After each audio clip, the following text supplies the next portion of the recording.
É difícil apresentar depois de você.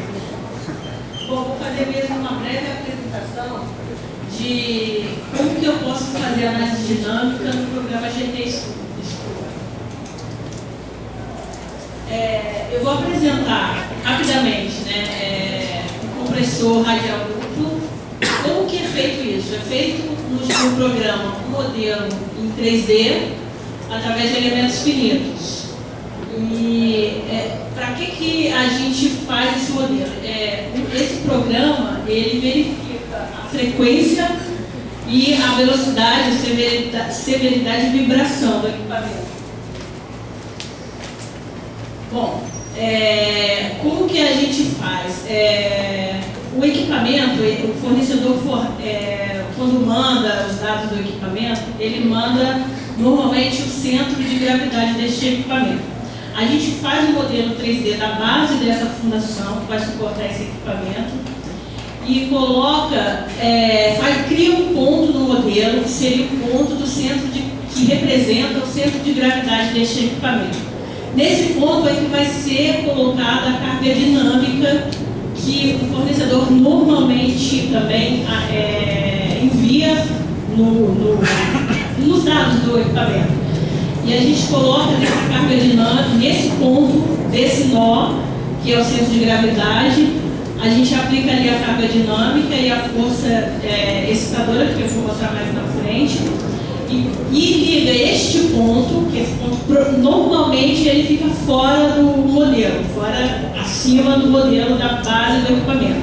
E a gente liga esse ponto em outros pontos da base do equipamento que a gente chama de nós escravos, para ficar ligado o centro de gravidade com a base do equipamento, representando o quê? Representando o equipamento ligado na base, na fundação, e essa fundação a fundação de concreto, que eu digo. E essa base de concreto ligada no solo através de apoios elásticos, que são as molas, que a gente representa em cada nó dessa estrutura. Está aí um modelinho estrutural, só para ter uma ideia. Não deu para mostrar, porque não teria que estar em 3D. Esse ponto normalmente ele fica em cima e fica ligado nessa base pelos nós, como eu disse. E aí a gente fornece os parâmetros geométricos, que é a tensão admissível do terreno, o G, que é o módulo de cisalhamento do solo, que quando o solo não tem formação, às vezes isso acontece na vida prática, a norma 1848 da Petrobras, ela diz para uma prática recomendada é um G lá, que é o valor de 12.000 vezes o SPT elevado a 0,8. É uma saída para a gente resolver o problema. De repente eu tenho que fazer a fundação e eu não tenho todas as informações. Aí se eu não tiver o módulo de cisalhamento do solo, eu posso utilizar essa fórmula. Coeficiente de Poisson e o raio equivalente. Com isso a gente chega nas fórmulas, que também é uma fórmula que está lá na norma 1848, mas é bem parecida com a que está no ACI, onde você vai falar mais sobre isso. Eu também já estudei uma vez no ACI, são bem parecidos, bem similares as duas normas, não tem muita variação, a gente é mais craque para falar sobre isso. Então, esses são os coeficientes de mola da fórmula que vão depender do módulo de cisalhamento do solo, do raio equivalente e do coeficiente de Poisson. E aí eu tenho a mola nas três direções, x, y, z. São esses os apoios que eu vou colocar, os valores. Né? Bom, aqui mostrando mais ou menos o que o programa faz. Ele calcula automaticamente o peso próprio da estrutura de concreto, da fundação. Essa figura aí está no lugar errado, porque isso aí é a representação do peso do equipamento. Você pega o equipamento e distribui uniformemente na sua base de concreto. A base de concreto, normalmente, a gente utiliza 30 centímetros para cada lado a mais da base do equipamento em si, que a norma recomenda também. Não é necessário, mas a norma recomenda e a gente acaba utilizando na vida prática isso. E aí, também é a figura da carga de vento, porque Quando a gente fala de bomba, normalmente a bomba é não é muito alta, nem faz tanta diferença a carga de vento. Mas existem equipamentos como soprador, compressores, que são muito altos. E aí a gente tem que considerar também a carga de vento, vai dar uma diferençazinha, vale a pena considerar, aplicando a carga de vento, que é como que a gente calcula essa carga de vento, utilizando as recomendações da NBR 6123. Né? E o que eu tiro mais? Então, esse é o carregamento que eu utilizo para fazer o modelo. É o peso próprio, o peso do equipamento e a carga de vento. E aí eu vou começar a colocar a parte da dinâmica no modelo em si. A rotação é um dado importante porque essa rotação de 1730 vai dar mais ou menos 28,3 Hz. E essa frequência é um dado importante que eu tenho que verificar, porque o conjunto, né, a fundação, máquina e estrutura não pode entrar em ressonância. Então é um dado importante na análise dinâmica é verificar depois, que eu vou falar um pouquinho mais na frente também, se vai passar, se a minha fundação vai ficar fora do intervalo, ou seja, longe dessa frequência aí de 28,3 mais ou menos, que dá isso aí. Bom, como é que a gente dimensiona? Utilizando normalmente os critérios da N1848. Eu realmente procurei e não achei nenhuma norma NBR, pode ser até que exista e eu esteja falando aqui uma bobagem. Não tem nenhuma norma, pelo menos de conhecimento meu, da NBR, sobre esse assunto dinâmico, específica só de dinâmica. O que eu tenho conhecimento é o ACI e essa norma 1848. NBR pode até ser que tenha, mas eu realmente já procurei e não conheço, desconheço. Então a gente acaba utilizando realmente os critérios dessa 1848 para se basear para fazer a análise de uma fundação dinâmica.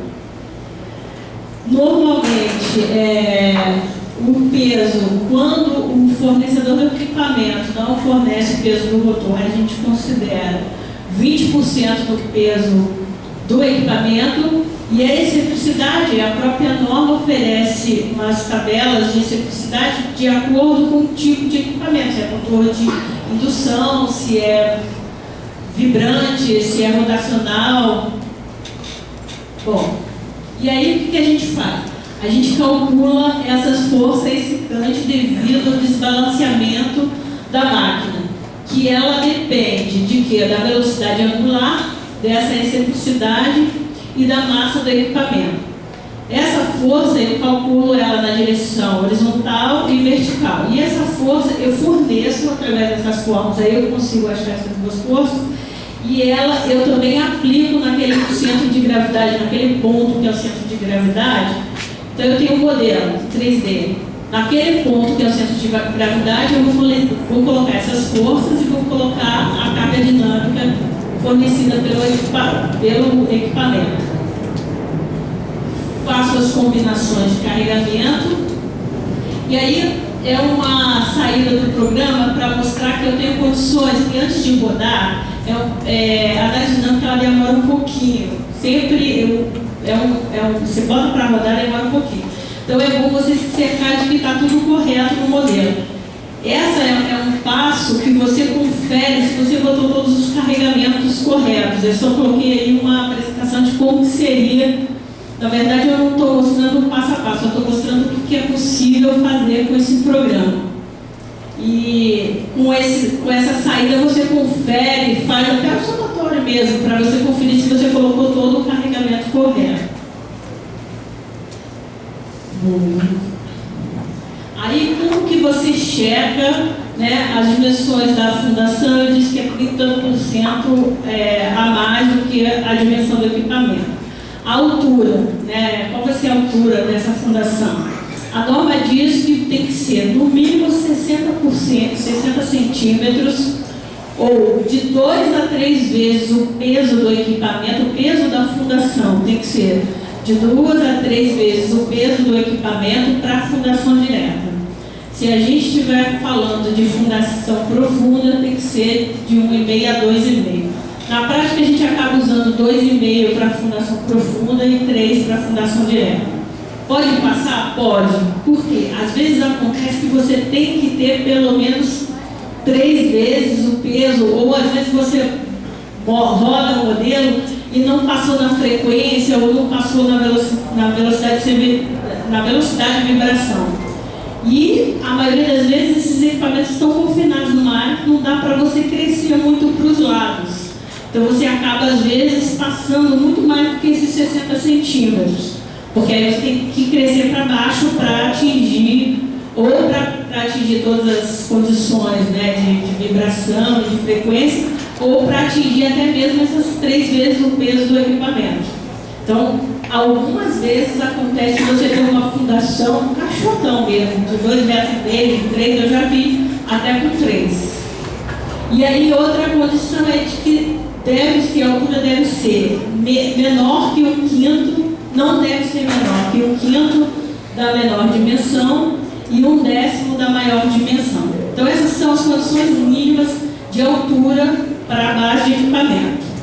A maioria das vezes passa muito mais do que isso.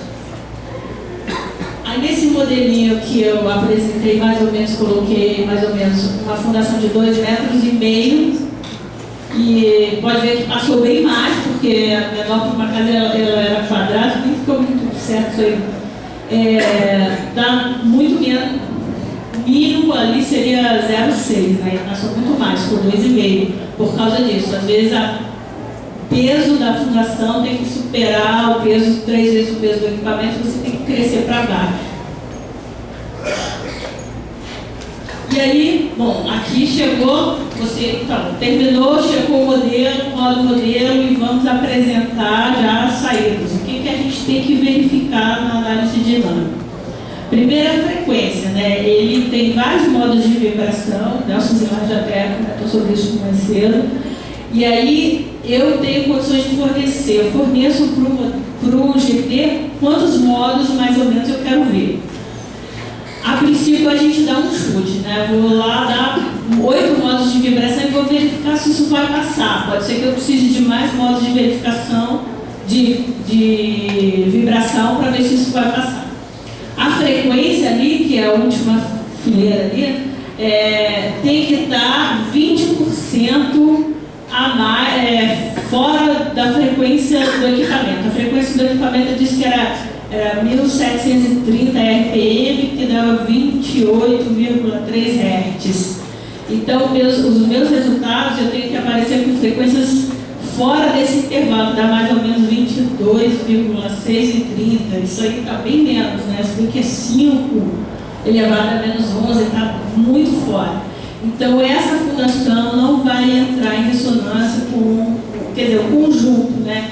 Equipamento, fundação, não vai entrar em ressonância. Então, nesse quesito, a frequência passou, essa fundação está bem dimensionada. E se não tivesse? Se não tivesse, você tem que começar tudo de novo. Aumentar a fundação para baixo, para os lados, o que for possível. E aí, a massa participante. Eu tenho que ver se os modos de vibração, se eles vão chegar a 100% em todos os modos. Se a massa dos 8 modos que a gente colocou inicialmente vai passar de 100%. Passar o somatório das massas. Passou também, é um quesito que eu já conferi, a fundação está bem dimensionada.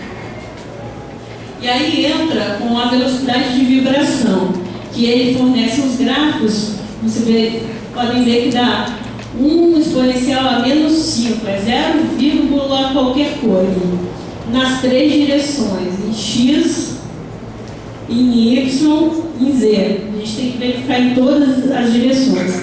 Esse é um ponto que tem que ser bem verificado e às vezes dá um problema que não passa, você tem que refazer de novo o modelo todo, mudar toda a dimensão, ou optar por fundação profunda, ou até, em último caso, colocar mola, né, que eu já vi também.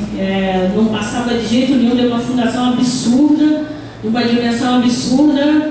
Vamos colocar então uma mola, né, para segurar essa vibração e não passar a vibração para o solo. E aí a gente essa tabela foi tirada da norma 1848, pode ver que a faixa de classificação, os valores lá deram todos na exponencial a menos 5, a menos 6, então está na primeira faixa ali, né? Acima, está no intervalo de 0,071, mas nem acima, né? É abaixo. Então a faixa de classificação seria 0,11, né? Mas nem tem, tá vendo? 0,11, 0,18, 0,28. E aí você passa por aqui para a faixa de severidade de vibração, que seria 0,28.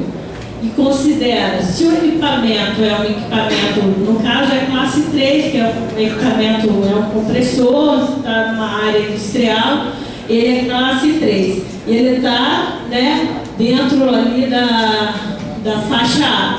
E aí diz que dentro da faixa A e B o comportamento da fundação está ok, ela passou, você pode considerar essa fundação. Se tiver ali no C ou no D, aí você tem que começar também tudo de novo. Vai, dimensiona novamente para cada lado, aumenta os lados, aumenta a fundação para baixo e roda tudo ou utiliza as outras formas que eu já mencionei. Bom, então é só isso. Agora eu passo, eu acho que foi um pouquinho. Adilson.